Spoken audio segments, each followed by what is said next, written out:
तो देखिए, नेपाल में हालात बेहद नाजुक है। नेपाल में सरकार के तख्ता पलट के बाद सेना ने सब कुछ अपने कंट्रोल में ले लिया है, लेकिन सच ये है कि नेपाल के कुछ शहरों में अब भी हिंसा जारी है। इस्तीफे के बाद प्रधानमंत्री केपी शर्मा ओली को सेफ हाउस में रखा गया है। वहीं बड़ी खबर यह भी है कि नेपाल के पूर्व पीएम झालानाथ खनाल के घर में आग लगा दी गई है और इस दौरान उनकी पत्नी राजलक्ष्मी चित्रकार की जलने से मौत हो गई। नेपाल में पिछले 48 घंटे में क्या हुआ, क्यों हुआ और आगे क्या होने वाला है, इसकी ग्राउंड रिपोर्ट आपको दिखाते हैं।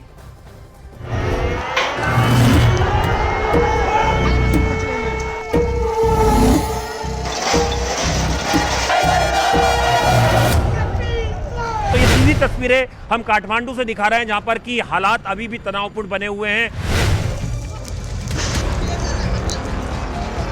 नेपाल का झंडा चाहिए, एमाले कांग्रेस नहीं चाहिए हमको। नेपाल का देखिए, इनकी मांग है नेपाल का झंडा इन्हें चाहिए। सरकार के 2 बड़े मंत्रियों ने इस्तीफा दे दिया है। प्रधानमंत्री के इस्तीफे की मांग जो है वो लगातार चौतरफा की जा रही है।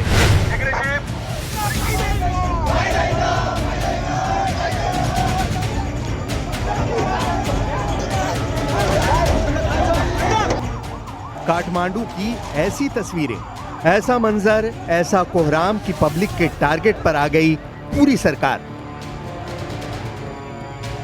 राष्ट्रपति का इस्तीफा, प्रधानमंत्री का इस्तीफा,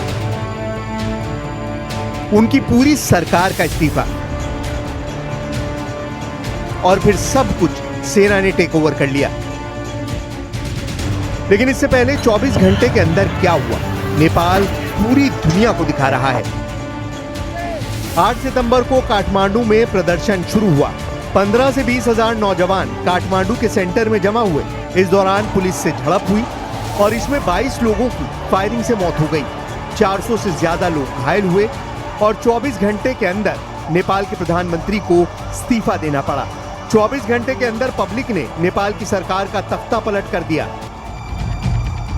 नेपाल के प्रधानमंत्री ने इस्तीफा दिया, उसके बाद आप देख सकते हैं हालात और ज्यादा बदतर हो गए हैं। और इस वक्त हम एक हाई राइज बिल्डिंग पर खड़े हुए हैं और यहाँ से मेरे कैमरा पर्सन युगल आपको सीधी तस्वीर दिखाएंगे। देखिए, बिल्कुल मेरे सामने ये पार्लियामेंट है जो धू-धू करके पूरी तरह से जल रहा है और ये बाजू में एक होटल है और एक बैंक है, ये पूरी तरह से जल गया। ये बिल्कुल एक्सक्लूसिव तस्वीरें हम आपको दिखा रहे हैं जान जोखिम में डाल के, क्योंकि नीचे उग्र प्रदर्शनकारी हैं, लोगों का गुस्सा शांत नहीं हो रहा।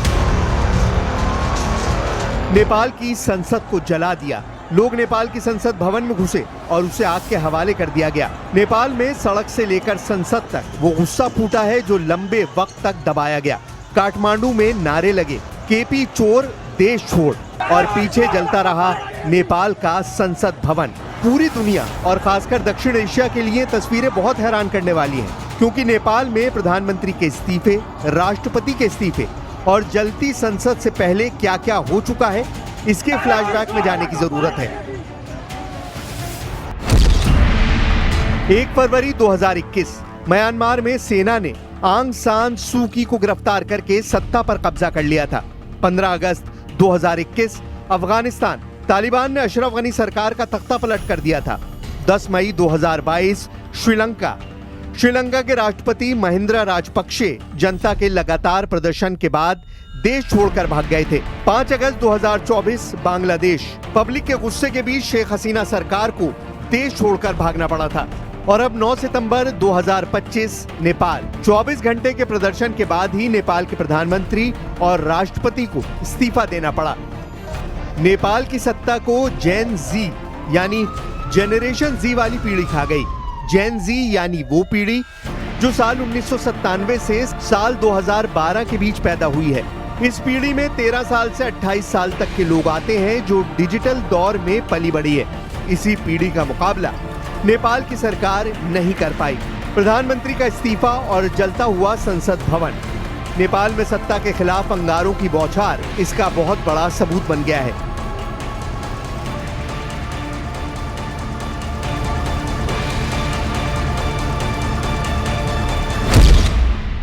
नेपाल की राजधानी काठमांडू में 3 बहुत ही खास इमारतों पर प्रदर्शनकारियों ने कब्जा कर लिया।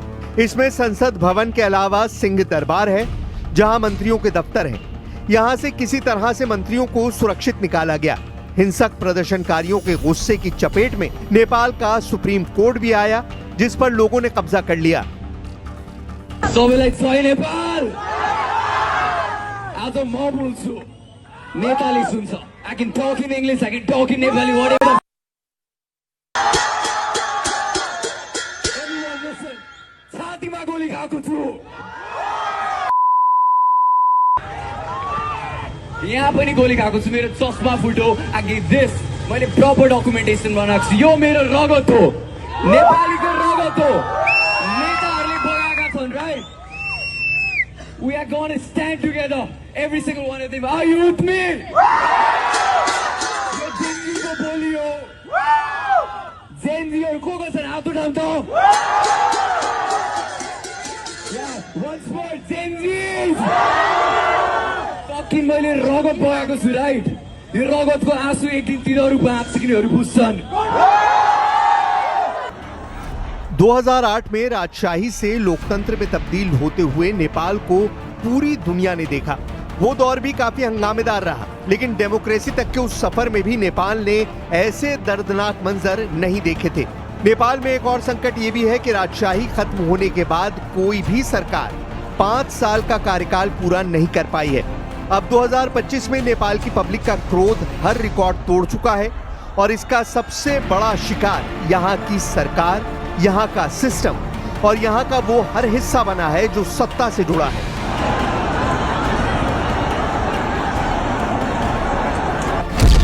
नेपाल में प्रधानमंत्री ओली के निजी आवास को भी जला दिया गया। ये तस्वीर बता रही है कि नेताओं पर नेपाल का गुस्सा कैसे फूटा है। नेपाल में राष्ट्रपति के निजी आवास को भी पब्लिक ने जला डाला। राष्ट्रपति रामचंद्र पौडेल के निजी घर में प्रदर्शनकारी घुसे और उसे आग के हवाले कर दिया। देखिए मेरे पीछे ये नेपालगंज का बीपी चौक है और यहाँ पर नाराज जो लोग हैं, जो युवा नाराज हैं, वो पीछे जो है केपी ओली की मूर्ति लगी है उसको तोड़ने की कोशिश कर रहे हैं। उनका गुस्सा है लगातार, इसको दिखलाओ ये जो है किस तरीके से जो लोगों में गुस्सा है वो अब सामने आ रहा है। इस वीडियो को देखिए जिसमें नेपाल के वित्त मंत्री विष्णु पौडेल को दौड़ा दौड़ा कर पीटा गया। ये वीडियो सोशल मीडिया पर वायरल है और इससे अंदाजा लगाया जा सकता है कि सरकार को लेकर गुस्सा कैसे फूटा है। सड़क पर जान बचाने के लिए भाग रहे नेपाल के वित्त मंत्री और उनका भेड़िए की तरह पीछा कर रही पब्लिक। नेपाल में पूर्व प्रधानमंत्री शेर बहादुर देउबा भी इसी गुस्से से नहीं बचे। घायल हालात में उनका वीडियो वायरल हो रहा है। उन्हें प्रदर्शनकारियों ने घर में घुसकर पीटा है। उनकी पत्नी आरजू राणा भी घायल है। इसके अलावा प्रदर्शनकारियों ने नेपाल की राजनीति के सूरमा बने पूर्व प्रधानमंत्री पुष्प कमल दहल प्रचंड और संचार मंत्री पृथ्वी सुब्बा गुरंग के निजी आवासों को भी जला डाला है। नेपाल में ऐसी आगजनी पहले कभी नहीं देखी गई। नेपाल में वही आग लगी है जो दक्षिण एशिया में कई और देशों को जला चुकी है।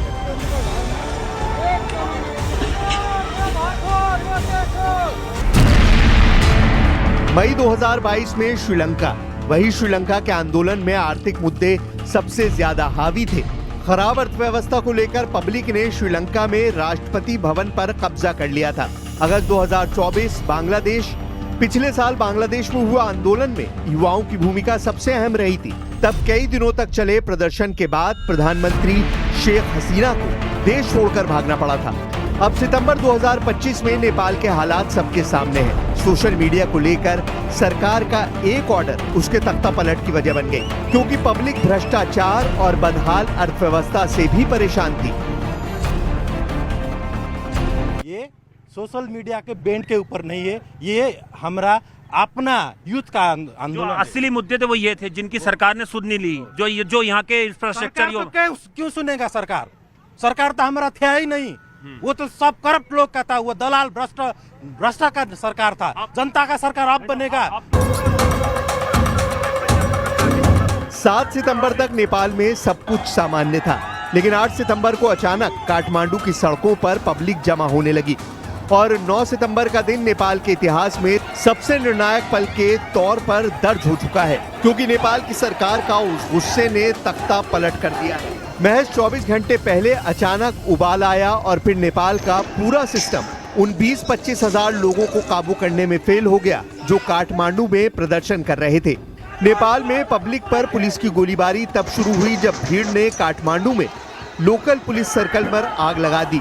इसके बाद पुलिस के अफसरों पर हमला हुआ और तभी पुलिस की तरफ से फायरिंग शुरू हो गई।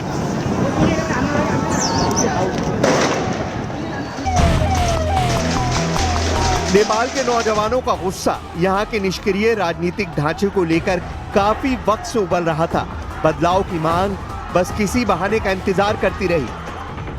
इस आवाज को तब ताकत मिली जब नेपाल की सरकार ने सोशल मीडिया प्लेटफॉर्म पर पाबंदी लगा दी।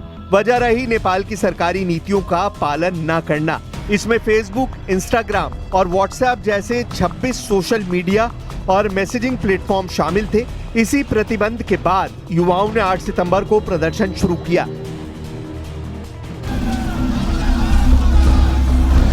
ये मुद्दा ऐसा बहाना बना कि सरकार पर भड़की हुई पब्लिक काठमांडू में इतनी बड़ी तादाद में जमा हो गई कि उस पर काबू पाना मुश्किल हो गया। नेपाल की भड़की हुई पब्लिक के सामने मुसीबतें कैसे पहाड़ बनती गईं, वो समझिए। नेपाल में आए तूफान की जड़ सिर्फ सोशल मीडिया पर पाबंदी तो नहीं है, इसके पीछे कई वजह हैं। नेपाल में इस पब्लिक के गुस्से के पीछे भ्रष्ट सिस्टम और नेपाल में फैला भ्रष्टाचार रहा। नेपाल की बदहाल अर्थव्यवस्था और नेपाल में बढ़ती बेरोजगारी इस गुस्से की वजह बनी। नेपाल में बढ़ते भाई भतीजावाद को लेकर ये गुस्सा और तेज हो गया। 8 सितंबर को पुलिस फायरिंग में कई लोगों की मौत के बाद लोगों का गुस्सा और भड़कता गया और 9 सितंबर को लोगों ने संसद भवन पर चढ़ाई कर दी। उन्होंने न सिर्फ संसद भवन में आग लगाई बल्कि प्रधानमंत्री और राष्ट्रपति का निजी घर भी जला डाला।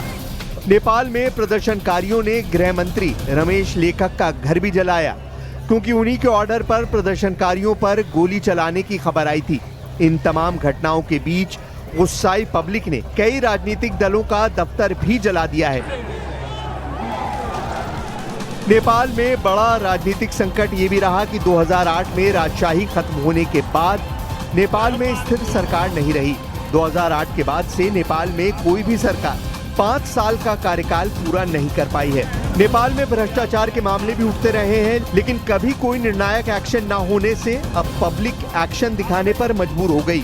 नेपाल में 15 से 24 साल की उम्र के बीच के युवाओं की तादाद बहुत ज्यादा है और इस वर्ग के पास नौकरी के मौके भी काफी कम है क्योंकि बेरोजगारी नेपाल में बड़ा संकट बनकर उभरी है। बची हुई कसर नेपाल की सरकार ने पूरी कर दी जब उसने नौजवानों के बीच पॉपुलर सोशल मीडिया को बंद करने का ऐलान कर दिया। अब देखना है कि नेपाल में आगे क्या होने जा रहा है। सेना ने सब कुछ अपने कब्जे में ले लिया है, लेकिन आगे नेपाल का नया नेतृत्व कैसा होगा? क्या ये नेपाल की चुनौतियों से मुकाबला कर पाएगा? और सबसे बड़ी बात, जिस मकसद को लेकर यहाँ के लोगों ने नेपाल में तख्ता पलट किया है, क्या वो हासिल हो पाएगा?